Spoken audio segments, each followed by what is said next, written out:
샬롬 할렐루야. 신명기 28장 1절에서 7절. 네가 네 하나님 여호와의 말씀을 삼가 듣고 내가 오늘 네게 명령하는 그의 모든 명령을 지켜 행하면 네 하나님 여호와께서 너를 세계 모든 민족 위에 뛰어나게 하실 것이라. 네가 네 하나님 여호와의 말씀을 정종하면 이 모든 복이 네게 임하며 네게 이르리니 성읍에서도 복을 받고 들에서도 복을 받을 것이며 네 몸의 자녀와 네 토지의 소산과 네 짐승의 새끼와 소와 양의 새끼가 복을 받을 것이며 네 광주리와 떡반주 그릇이 복을 받을 것이며 네가 들어와도 복을 받고 나가도 복을 받을 것이니라. 여호와께서 너를 대적하기 위해 일어난 적군들을 네 앞에서 패하게 하시리라. 그들이 한 길로 너를 치러 들어왔으나 네 앞에서 7길로 도망하리라. 아멘. 축복 5번째입니다.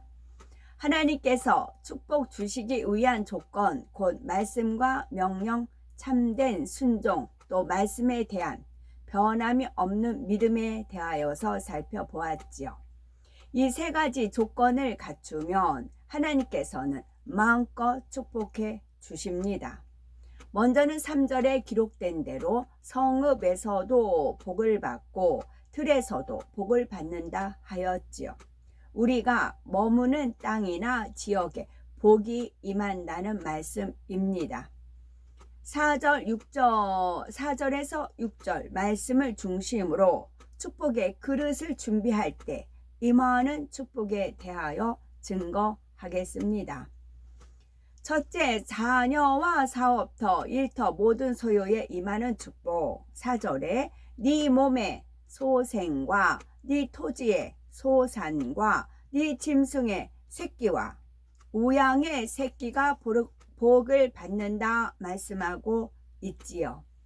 이는 자녀에게 복이 임할 것과 사업터, 일터, 그가 돌보는 모든 소유에 복이 임한다는 뜻입니다. 하나님께서는 복의 근원이 되리라는 축복의 말씀을 들었던 아브라함에게는 이러한 복이 임하였지요. 100세에 얻은 아들 이삭이 복을 받고 그의 자손들이 대대로 복을 받은 것을 알 수가 있지요.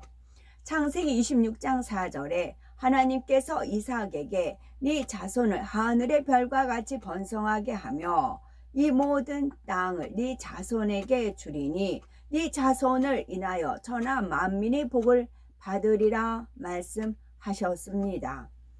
후손을 창대케 해 주시겠다는 말씀이지요. 그리고 그 이유에 대해서 5절에 이는 아브라함이 내 말을 순종하고 내 명령과 내 계명과 내 율례와 내 법도를 지켰음이니라 했습니다. 이는 곧 하나님께서 출애굽기 20장 6절에 하나님을 사랑하고 하나님의 계명을 지키는 사람에게는 천대까지 은혜를 베푸신다고 하신 말씀대로 이루신 것이지요. 하나님으로부터 이러한 복을 받아야죠. 하나님의 육적인 정을 철저히 끊고 하나님의 나라를 위해 모든 것을 드리고 시간, 물질, 물론 자녀들까지도 하나님께 다 맡겨드리고 그랬을 때 더 복이 임하는 것이고 또 천국에 대한 뜨거운 소망이 있기에 하나님의 나라를 위해 영혼들을 위해 자신을 헌신하며 사명을 충성되이 감당해 나가고 또한 하나님 나라의 큰 힘이 되고 하나님께 영광을 나타내는 그런 복을 누려야 되는 것이지요. 하나님을 사랑하고 계명을 지키며 하나님의 나라를 위해 충성하는 분들은 누구나 이와 같이 자녀에게도 복이 임하는 것을 볼 수가 있습니다. 다음은 토지의 소산이 복을 받으리라 말씀한 대로 하나님의 말씀에 순종하면 사업터, 일터의 복을 받게 됩니다. 세상은 갈수록 어렵다고 하지요. 예전보다 잘 된다고 하는 소리보다는 힘들어 못 살겠다라는 소리가 훨씬 많답니다. 하지만 우리는 이런 믿음이 있기 때문에 현실을 바라보며 근심하거나 불평하지 않고 오직 전지전능하신 하나님을 믿고 의지합니다. 그러니 어려운 상황에서도 이렇게 순종했더니 11조가 불어나고 감사의 조건이 늘어나며 이런저런 축복을 받았다고 간증하는 것을 볼 수가 있는 거죠.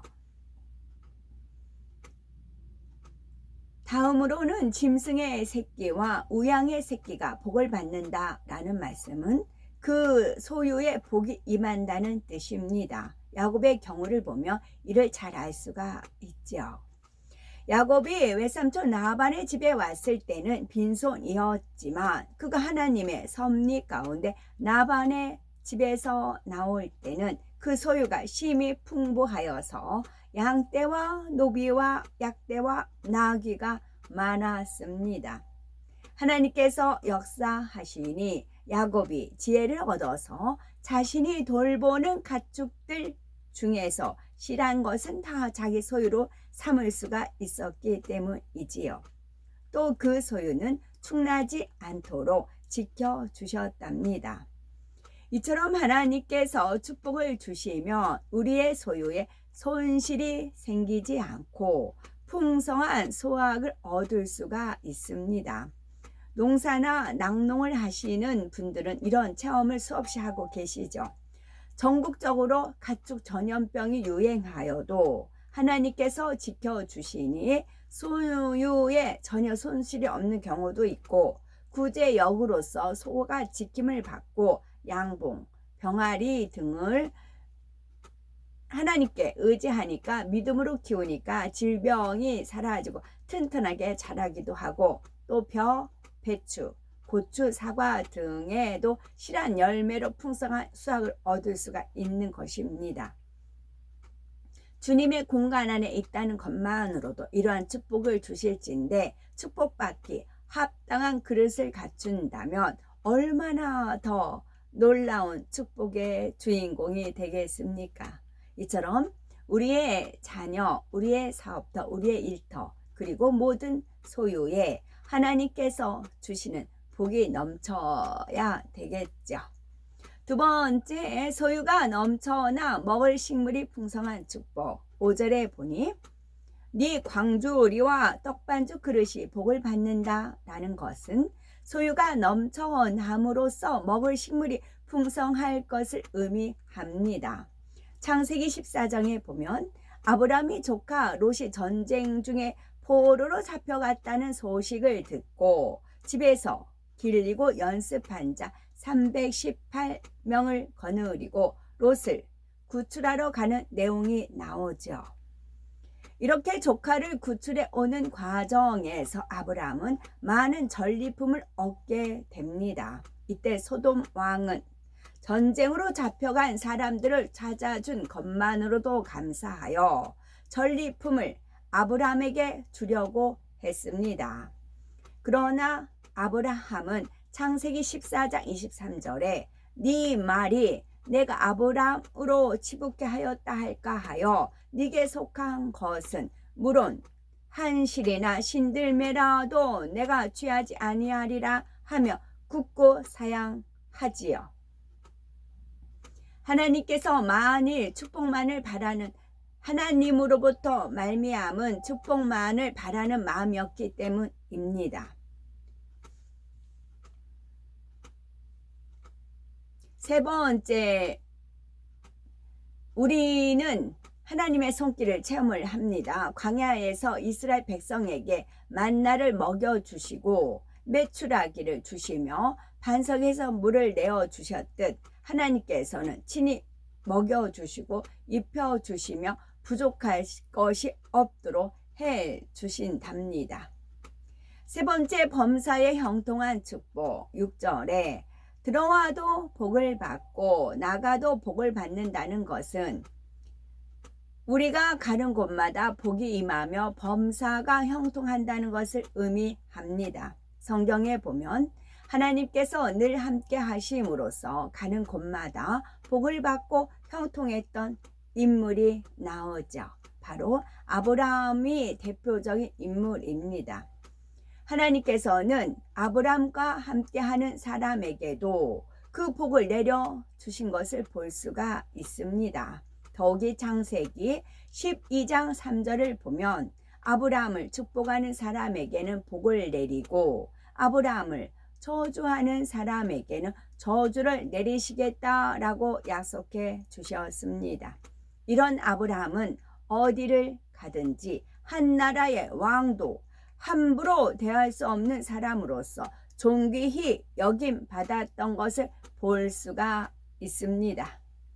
이처럼 우리가 가는 곳마다 복이 임하여 우리와 함께하는 사람들에게도 복이 임하는 것, 더 나아가 우리에게 복을 빌어주는 사람에게 복이 임하는 것뿐만 아니라 우리가 복을 빌어주는 사람에게 복이 임하는 것, 바로 이러한 것이 들어와도 나가도 복을 받는다라는 말씀에 담긴 의미입니다. 우리를 통해서 역사하시는 하나님의 축복이 수많은 사람에게 나타나야 되겠고, 기도받고 문제가 해결되고 되고 치료받고 사업터 일터의 축복이 임하고 구원받을 수 있는 믿음을 가지게 되고 죄에서 돌이키게 하는 등 수많은 일이 있는 거죠. 이를 통해서 하나님께 영광을 돌리는 것입니다. 하나님의 말씀은 틀림이 없으므로 마음 중심에서 믿으면 반드시 응답을 받습니다. 우리는 축복에 관한 말씀 하나하나를 마음의 양식 삼아서 확실하게 내 것으로 만드시길 바랍니다. 그리하여 이 말씀들을 우리의 삶 속에서 적용하심으로 모든 일에 복을 받는 복된 우리 모두가 되어야 되겠습니다. 아멘.